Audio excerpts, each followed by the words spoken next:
Good afternoon, Algebra 1 students. So, Mr. Chen again. So, today I would like to talk about that chapter 9. It's about solving it's a quadratic equations. Okay, so we'll get to that. So, let's get some kind of refresh regarding the radical stuff. Okay, so for 9.1 from the big idea Algebra 1, so you see that the list with some of the square root or the radical expression problem. So, let's take a look at that. Okay, so the first one, it's a square root of 72, p to the power of 7. So for those you might be wondering the way to simplify it, so we can just separate out the radicals. So root 72, and then root p to the power of 7. So root 72 is a non-perfect square number. We can always break it apart to the perfect square number and the non-perfect square number. And then square root of p to the power of 7. So this one can be written as p to the power of 7 over 2.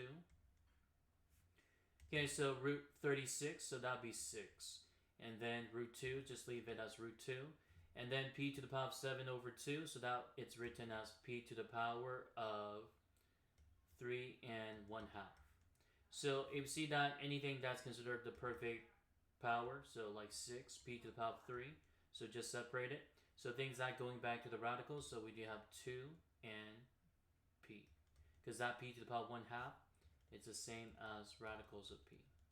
So just regrouping those, the perfect variable with the integer power and also the coefficient. And then the radicals, so just put them all together. And then for number 2, so similar situation, but that one is a quotient, so separate it out. So root 45 over root of 7y. So what we can do with that root 7y, so multiply that root 7y. Okay, so rationalizing it. So this one, what we found here, it's root 49y squared, which is 7y. Because you're not allowed to leave the radical in the denominator. And then what about that root 45? So root 45, we try to break it apart. So that would be 9 and 5.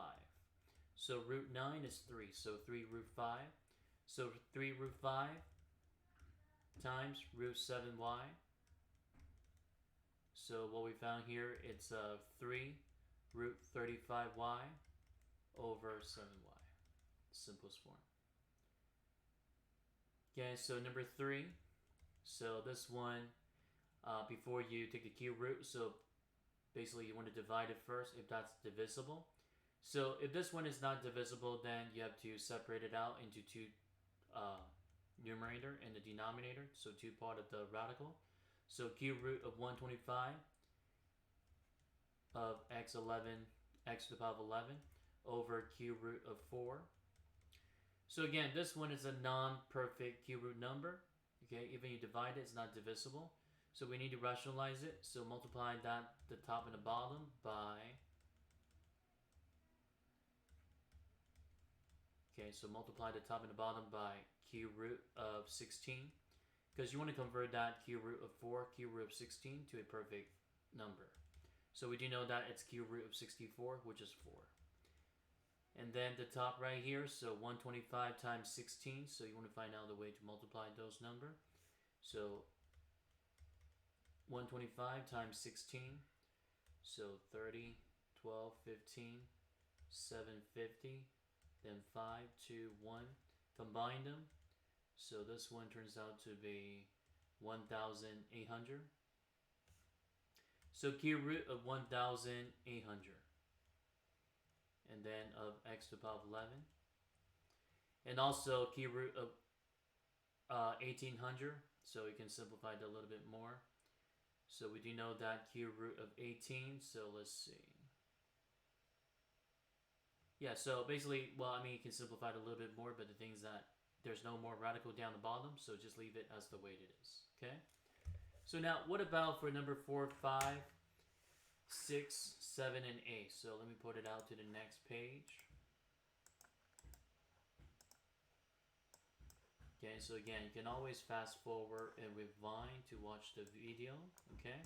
So go to the part of the lesson that you kind of struggle with solving quadratic equations for this unit. Okay, so now the next one, it's about combining the radicals. So 4 root 3, just leave it as the way it is.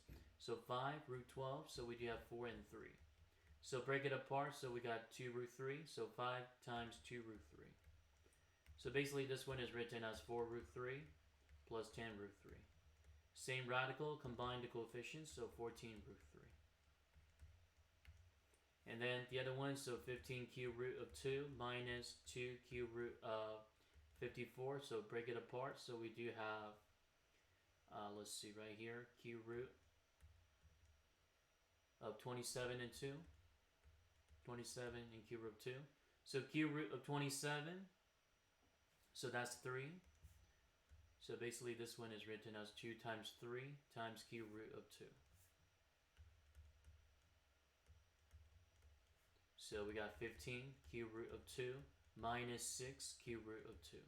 Subtract, so we do have 9 cube root of 2. And then the other one, radical, so it looks like it's a binomial expansion. If you're not quite sure about the binomial expansion, you can always just rewrite it twice. So just rewrite the same binomial, put it here like this twice. And then FOIL, first outside, inside, and then last. So 3 root 7 times itself, so that'll be 9 times 7, which is 63. 3 root 7 times 5, 15 root 7. 5 times 3 root 7, commutative properties of multiplication, so it's the same product, 15 root 7. 5 times 5, 25. Combine the first and the last term, so we do have 88, and then plus 30 root 7. Okay, so simplifying the radical. So one of the videos that I have done a long time ago, so you guys want to refer back to it, it's similar to the situation, some of the problem that we're doing. So it's more like relevant simplifying the radical expressions. So you're more than welcome to watch that. And then for number 8, okay, so the one that we did here, that was number 7, number 8. So root 6 times root 18 plus root 8. So before we multiply them straight across, so let's just simplify it a little bit. So root 18 can be written as root 9 and root 2, so which is 3 root 2. And root 8 can be written as root 4 times root 2, which is 2 root 2. So basically we can combine that 3 root 2 and 2 root 2 first, which is 5 root 2. And then multiplied by radical, root 6. So 5 root 2 times root 6, then that'll be 5 root 12. And then again, root 12 can be broken apart to 4 and 3. So 4 root 4, root 3. So root 4, that's 2. So 2 times 5, that's 10. 10 root 3. Okay, so we follow the radical. So 9.1, it's all about simplifying the radical expression. So now what about for 9.2? 9.2. So solving equation by graphing. So this one is similar to part of the video that I did earlier. So making a graph and then finding the vertex, the max, perhaps the min, and then you can find the x-intercept. So making sure that the graph going through the x-axis. Okay. So the polynomial, also finding that the x-intercept. So basically you can factor it, find out the zeros there. Okay, so that's another way you can come up with this. But making a graph, so normally we check that on the decimal or using the TI calculator. So that's one of the video that I have done for finding the zeros on the TI or decimal. So please check that out. And then for 9.3, so that's the one we have to do. We have to solve for the quadratic functions, equations manually. It's by using the square root. Okay, so let me pull out this practice problem here. Okay, so like 14 through 19. So we're not going to do all of them, but I'll just do the classic one. We're taking the square root on both sides. So 14 through 19. Okay, so started off with number 14. So 14, we do have x squared plus 5 equals 17. So basically you want to isolate that variable, x squared first, subtract 5 both sides. So we got x squared equals 12. And then take the square root. So again, for the previous radical expression, so root 12 is like root 4 and root 3. So this one is written as 2 root 3. But one thing, don't forget, it's a quadratic. So that means this one involves a positive and negative solution. So it's plus minus 2 root 3. Again, whatever the highest power that you have with the function, So that tells you the number of solution that you have. If just solving for the equation in general way without a dimension or not the time, so normally we need to come up with two solutions for the quadratic equation. And then for 15, it's quite similar, but let's do 16. So x plus 2, quantity squared, equals 64. So this one is being grouped with the parentheses and then raised up to the power of 2. So instead of isolating the variable first, we need to give the power first. So take the square root. Again, quadratic, so that's going to be positive, negative. So plus minus 8. So root 64, it's a perfect square number. And then we do have x plus 2 remain on the left-hand side. And then you want to split it. X plus 2 could be 8. And then x plus 2, it could be negative 8. So solve for x. So x, subtract 2 both sides, so we got 6. And then the other one, x equals negative 8 minus 2, which is negative 10. Okay? So the way to check the work, you can always plug in the number back to the original equation. So 6 plus 2, that's 8. 8 squared, 64. Negative 10 plus 2, negative 8. Negative 8 quantity squared, it's also 64. So now, what about 17? So 4x squared plus 25 equals negative 75. So subtract 25 both sides. So we got 4x squared equals negative 100. And then divided by 4. So we do know that it's x squared equals negative 25. But the things that, don't forget, we need to take the square root. And for the Algebra 1 student, you might be wondering there's no such thing for a square root of negative 25 because the radical cannot be a negative number. So that means this one there's no real solution. But in Algebra 2, so we can define the solution, that would be the complex solution. So you guys, for those who would like to watch the video for that complex number, finding that the quadratic with the imaginary solutions. So that's going to be part of the video from my the video list. Okay, so you're more than welcome to check that out. So this one, there's no real solutions. And what about for 18? So 18 is x minus 1, quantity squared equals 0. So square root both sides. So we do know that 0, it's a neutral number. There's only one 0. There's no such thing for positive, negative 0. So just leave it. And then x minus 1. So for this one, there's only one solution.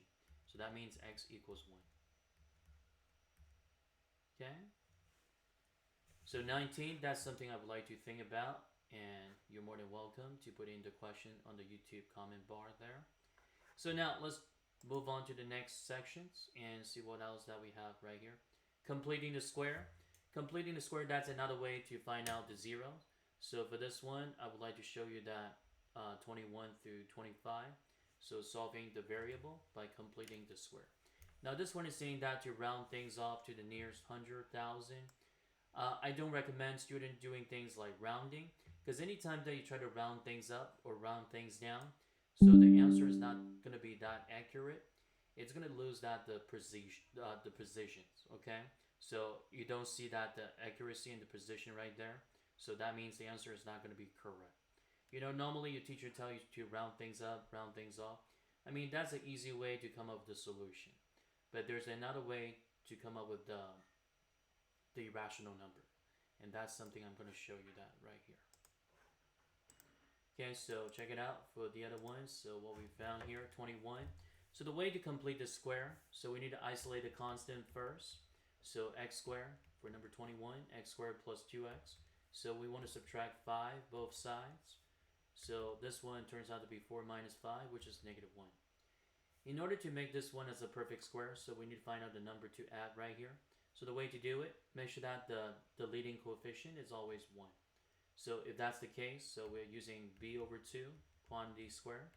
So b, which is what, 2. 2 divided by 2, that's 1. Quantity squared, that's 1. So we're adding 1 on each side. So the purpose of doing that, we want to make sure that this one is considered the perfect square factor. So what we found here, it's x plus 1, quantity squared. If we try to factor it. And then on the other side, so that one is just like 0. And then for the rest of this, just solving for x by taking the square root both sides. So we got x plus 1 equals 0, so x equals negative 1. And then what about 22? So 22 is quite similar, so 2x squared minus 4x. So the constant, it has been isolated already. Now before we complete the square, it's easier to divide everything by 2 first, or perhaps take out that 2. So take out 2, so we do have x squared minus 2x plus blank. So that equals 10 plus blank. So again, to find out the number to add here, so it's b over 2 quantity square. So negative 2 over 2 quantity square, so negative 1 quantity square, so that's 1. So adding 1 on the left hand side, adding, well, it looks like we're kind of adding 1 here on the right hand side. But don't forget, before we come up with the number, we actually pull the 2 first. So it's supposed to be the product of 2 and 1. So the product of 2 and 1, that's the actual number we're adding on both sides. So we're adding 2 right here. So factor the trinomials, so we do have x minus 1 quantity square times 2. And then on the right hand side, so that would be 2. Let's see, it's 10 plus 2, then that would be 12. And then divided 2 on both sides. So what we found here is x minus 1 quantity square, so that equals 6. And then take the square root both sides. So what we found here, it's x minus 1, so that equals plus minus root 6. Again, it's a non-perfect square number. So normally, your teacher would be telling you that, put into the calculator, round it out, round it off, find out the number of decimal places. But instead of doing that, just put in the radical form. And then finally, isolate the variable. So x could be negative plus minus root 6 plus 1. So it's irrational solutions, positive and negative. So for 24, 25, so I'll put it out, put into the next page. So that one is just finding the maximum minimum. But what about if we want to find the x-intercept or the roots? So you might be wondering what to do. So instead of finding the max and the min, because that would be the previous chapter, using the vertex formula, which is negative b over 2a. Okay, so that's finding the line of symmetry or the vertex. So the x value could be the max or the min, depending on the value of x. I mean the value of a. If a is greater than 0, so the one that we have right now, so this one, it's a min. If a, it's less than 0, so that means the parabola is upside down, then that'd be a max. But we're not finding the max and the min, so this one we want to find the 0, the x-intercept. So there are a couple phrases for this one. Is the same kind of meaning. It's just the exact same kind of definition. X-intercept is the same as the roots. It's also the same as called the zeros. So once you're taking Algebra 2 or pre-calculus, you'll see a lot of those terms, pretty much. Instead of saying that, find the x-intercept. So the way to find x-intercept is just set y equals 0. We do know that f of x is y, so set equal to 0. So x squared plus 4x plus 11. Now the thing is that this one obviously is non-factorable, it's prime, and then it's even number. So again, isolate the constant. So we want to complete the square for this. So add the blank. So again, using that magic formula, b over 2 quantity square. So got to be very careful with the vertex formula and the way to complete the square. The way to complete the square is b over 2 quantity square. The way to find the vertex, that's negative b over 2a. Okay, so it's 4 divided by 2 quantity square. So we got 4. So leading coefficient is 1, so there's no need to multiply this. So just add 4 on both sides. And what we found here, so it's x squared plus 4x plus 4. And this side right here, it's just negative 7. And then factor it, so we got x plus 2 quantity square, so that equals negative 7. And then square root both sides. So again, this one, once you take the square root with the square, they got even out right here, cancel out. And there's no such thing with the square root of negative number, so it looks like this one, once again, no real solution. And then for number 25, so similar situation, so set that equal to 0. So set the whole function equal to 0. So we set that 3x squared minus 24x plus 15. So a couple things that we can do right here, we can either take out that 3, or we can divide it by 3 first on each side, because you want to reduce down the leading coefficient to 1. So we got 0, 1x squared minus ax plus 5. And for the student might be wondering what happens if this one is not divisible. If that's not divisible, then you have to isolate the constant, and then you have to pull that coefficient first. And now the next step, isolate the constant. So take negative 5 to the right, to the left hand side. And then we got x squared minus ax. And then complete the square, b over 2 quantity square. So it's negative 8 over 2 quantity square, which is negative 4 quantity square. So that'll be 16. So S16 both sides. So what we found here is 11. So that equals x minus 4 quantity squared. And then square root both sides. So we do have root 11. So that equals, well, plus minus root 11. So that equals x minus 4. So x equals plus minus root 11 plus 4. So it's called a rational solution. Okay, so besides completing the square, what's the other way to solve for the quadratic equation? Okay, so let's take a look at that. It's about using the quadratic formula. Okay, so we'll take a look at those problems. Okay, so let's try 29 and 32. So quadratic formula, so this one is one of the classic way to solve for the quadratic equation. Okay, so let me put it out right here. Okay, so the quadratic formula, so basically anytime they see the function is kind of complex with the coefficients and then it's non-factorable, so you want to use the quadratic formula. So it's negative b plus minus square root of b squared minus 4ac all over 2a.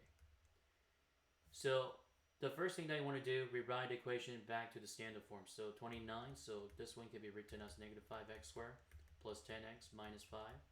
And then identifying the value of a, b, and c. So a is negative 5, b is 10, and then c, it's negative 5. So you have to carry with this along with the sign. Not just the positive number, but it could be the negative. So plug in the number, so negative b, so negative 10 plus minus, so negative 10, positive 10 quantity square, minus 4 times a times negative 5 times c, negative 5 as well. And then it's all over 2 times a, 2 times negative 5. And simply just evaluate it. So negative 10 plus minus square root of 100 minus, well, 25 times 4, that's 100. So minus 100. So it looks like the discriminant. So this whole quantity here, it's called a discriminant. So it got canceled. So what we found here is negative 10 divided by negative 10. So there's only one solution for this, which is 1. Okay, so what about 32? Similar. So 0 equals negative 1 half x squared plus 2x. If the value of c is not shown, so that's always 0. So a is negative 1 half, b is 2, and then c is 0. Okay, so set it up. So for this one, okay, let me use different color. So x equals negative b, so negative 2 plus minus square root of 2 squared minus 4 times a times negative 1 half times 0. So basically this one got canceled out over 2a, so 2 times negative 1 half. So what we found here, it's x squared equals negative 2 plus minus square root of 4 minus 0, so that would be square root of 4, which is 2. Divided by 2 times negative 1 half, that's negative 1. So negative 2 plus 2, so we do have two different outcomes right here. So negative 2 plus 2 over negative 1. And also x could be negative 2 minus 2 divided by negative 1. So negative 2 plus 2 divided by negative 1, so that would be 0, the first solution. And then the other solution here, that would be negative 4 divided by negative 1, which is positive 4. Okay, so those two x-intercepts. Okay, so now let's see what else that we have for this unit. So sometimes the teacher will probably cover the system. So the system with the linear and the non-linear. So student might be wondering, well, what's the best strategy to solve for this type of system equation? So anytime that you deal with a situation like this, so the easy way to solve for this kind of problem is by using substitution. Okay, so what I mean by substitution, so that's something I'm going to show you that right here. It's just like the way that we use for the substitutions of the linear system equations. Okay, so check this one. So the first one is kind of straightforward. Y is already given, so just plug in a number back to the first equation. But instead of doing 33, I'll show you how to do 34, 35. So 34, so what we found here is y equals x squared minus 9. Y equals 2x plus 5. So instead of using substitution here, another way you can do it, it's by using elimination. Okay, elimination by subtracting the equation. But let's just start it off with substitution. So since we already know that linear function, y equals 2x plus 5, so we got 2x plus 5, so that equals x squared minus 9. So we just set them equal to each other, and then solve for x. Quadratic, so that means we need to bring everything together to one side, because we try to factor it. So bring everything together to one side, so what we found here is 0 equals x squared minus 2x, and then minus 5, subtract everything on the left hand side, and then subtract 9. So what we found here is x squared minus 2x minus 14. And looks like this one is factorable using the smiley face technique. Something that I mentioned about that from the previous chapter. So this one could be written as, well, let's see, negative 14. So normally this one it's like negative 7 and 2, but this one is negative 2, so it's a prime number. So it looks like it's non-factorable. So if this one is non-factorable, definitely we can apply the quadratic formula. Or another way you can do it, simply complete the square. So completing the square, add 14 on both sides. And then find out the number to add on both sides. So it looks like we're adding 1 here, b over 2 quantity square. So we got 15 equals x minus 1 quantity square. And then take the square root both sides. So this one turns out to be plus minus 15. So that equals x minus 1. Add 1 both sides, so we do have 1 plus minus root 15. So that equals x. Two solutions. So once you solve for x, so you just need to plug in a number back to the original equation, the linear one, to solve for y. So y equals 2 times, so 1 plus root 15 plus 5. So y equals 2 plus 2 root 15 plus 5, so that would be 7 plus 2 root 15, the irrational number. And also y could be considered 2 times 1 minus root 15 plus 5. So it's 2 minus 2 root 15 plus 5. So 7 minus 2 root 15. So this one, positive solution with the positive solution, negative solution with the negative solution. And then for the exponential equations, so you want to do the, pretty much you want to do the exact same thing. So set equal to each other, and then find a way to solve for x. But this one could be a little bit tricky because those are the different kind of equation. Exponential, quadratic, so you probably have to use a calculator for this. The first one, linear, that's pretty straightforward, constant, just plug in a number, set that equal to 5, and then solve for x. So that would be like x squared minus 2x minus 4 equals negative 5. Bring everything together, so x squared minus 2x. Add 5 both sides, so plus 1. And then it's factorable, so x minus 1 quantity square equals 0. And then x equals 1. Multiplicity, 2. So the same solution that appeared twice. And then y, it's already found, negative 5. So again, 35, it's a calculated problem. Because once you set the equation equal to each other, so it's 2 times 1/2 quantity to the power of x minus 5. So that equals negative x squared minus x plus 4. So this kind of equation here, one is quadratic, which is a parabola. The other one is exponential. It's exponential decay. Okay, so it's kind of difficult to connect them together. So you have to use that graphing devices, either decimal or the TI, to find out the point where they intersect. So check it out, the other part of the video that I did for the using the TI graphing calculator. So it tells you exactly, what to put in for the TI, or the way to, put in the function to decimal. Alright, so that's it for the class today. So thank you for watching the video. So I'll see you guys all next time.